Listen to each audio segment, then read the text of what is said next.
avant de parler, avant d'évoquer les suites de cette attaque, de ces raids armés contre la maison centrale de Conakry, avec le coup de sang poussé hier par le ministre Alphonse Charouette, qui, à sa descente d'avion, s'est rendu directement dans cette maison centrale. Et avant donc d'évoquer ce sujet, on s'intéresse au FNDC. Vous nous l'apprenez ce matin, c'est une exclusivité. Crise nigérienne, le FNDC à l'honneur, Talibé. Oui, à l'honneur à travers une mission de bons offices conduite par Ibrahim Diallo, donc du FNDC. Responsable des opérations. Responsable des opérations du FNDC.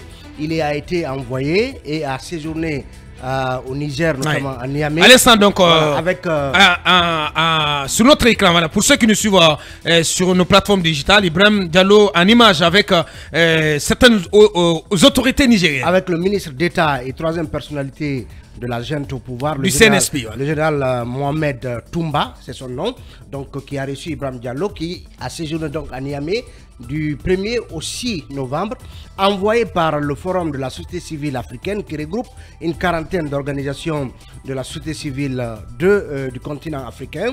Donc il est allé à l'effet de rencontrer plusieurs acteurs de la vie politique nigérienne.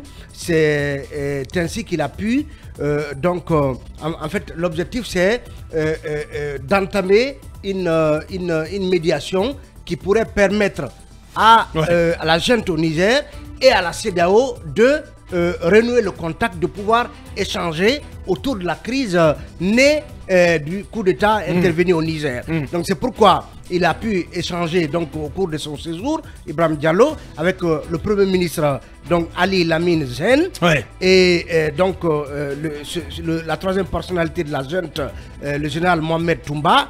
Ensuite, les anciens présidents du Niger, Mamadou Issoufou et Maman Ousmane, et l'ancien président de l'Assemblée nationale sous le régime Bazoum, Séni Oumarou, ainsi que différents leaders des principaux partis politiques et de la société civile du Niger, mais également l'ambassadeur de l'Algérie du côté de Niamey. Et ça, c'est important. C'est extrêmement important. Donc, au cours de ces échanges, il a pu relever la volonté des autorités nigériennes de dépasser la crise avec la CEDEAO et il les a sentis, donc ces autorités nigériennes, ouvertes à une résolution pacifique de la crise, même si ces autorités n'ont pas caché leur agacement, leur sidération face à l'effet pervers ou aux effets pervers des sanctions qui pèsent sur le Niger depuis ce coup d'État. Et la prochaine étape pour Ibrahim Diallo, c'est de faire un retour aux organisations de la société civile africaine qui l'ont mandaté au compte de cette mission. Et bien évidemment, à partir, selon nos informations, à partir du 20 novembre, il doit toujours au nom de la société civile africaine, rencontrer les autorités de la CEDEAO pour leur faire le compte rendu des échanges qu'il a eu avec les autorités nigériennes. Et on apprend qu'il y a un sommet de chef d'État de la CEDEAO qui est prévu le 10 décembre. Le 10 décembre. Donc, ces différents comptes rendus qu'il fera aux autorités de la CEDEAO permettront à ces autorités d'être mieux imprégnées des dispositions des autorités nigériennes à en tout cas dépasser cette crise, une résolution. À une résolution. Et on apprend que en tout cas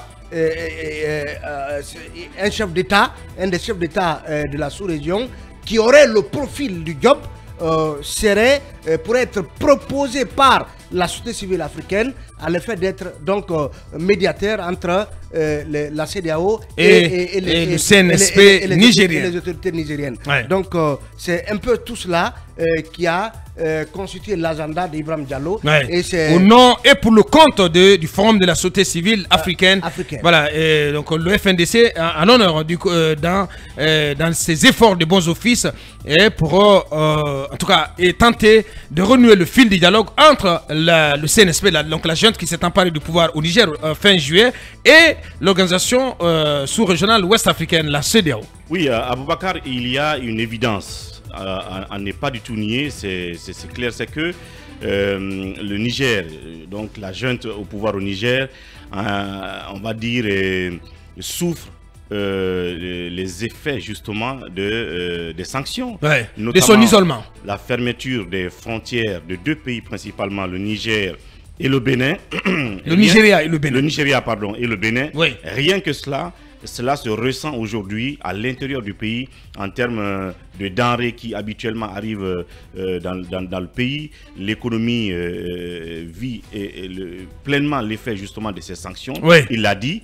Et donc depuis un certain temps, on sent que la junte au Niger est prédisposée à renouer donc, le dialogue avec la CEDEAO. Je suis tombé sur une interview où effectivement un des officiels de la junte l'évoquait clairement, être disposé à négocier, à parler pour revenir à la normale. Et donc, effectivement, cela ne m'étonne pas aujourd'hui que Ibrahim ait eu l'honneur d'être choisi déjà par cette organisation de société civile. C'est déjà par l'ensemble de la société civile africaine. Pour justement aller rencontrer les autorités du Niger, donc militaires du Niger. Bien entendu. Et puis, je sais qu'en termes d'expérience, le FNDC, dans le cas guinéen, j'ai envie de dire qu'ils ont quelque chose à partager. Bien entendu. Parce que dès la prise de pouvoir par le CNRD, on les a vus faire le tour de la sous-région. Des capitales ouest-africaines. Ils ont été reçus par des chefs d'État. Donc aujourd'hui, on peut dire qu'ils ont ce capital, cette expérience, ce background, parce qu'ils ont déjà le contact avec ces chefs d'État-là. Évidemment, entre-temps, certains sont partis de leur poste, mais ça peut aider justement à renouer le contact entre la CEDEAO et les autorités militaires au Niger pour arriver à une solution. Cabinet, forcément un mot là-dessus. C'est une très bonne chose de mobiliser la société civile pour donc trouver une solution à la crise au Niger, parce que la société civile, elle n'est pas politique. Et elle est à même de parler aux 2 parties. Absolument. Et il y a aussi qu'elle est bien, elle a beaucoup de leviers pour donc amorcer les discussions et faire en sorte que le dialogue prospère. Et c'est tout bénéf pour le FNDC qui, si il a un peu du mal à faire bouger les choses ici, qui vend donc son expertise. Son expertise au niveau de la sous-région. Allez, pourquoi pas.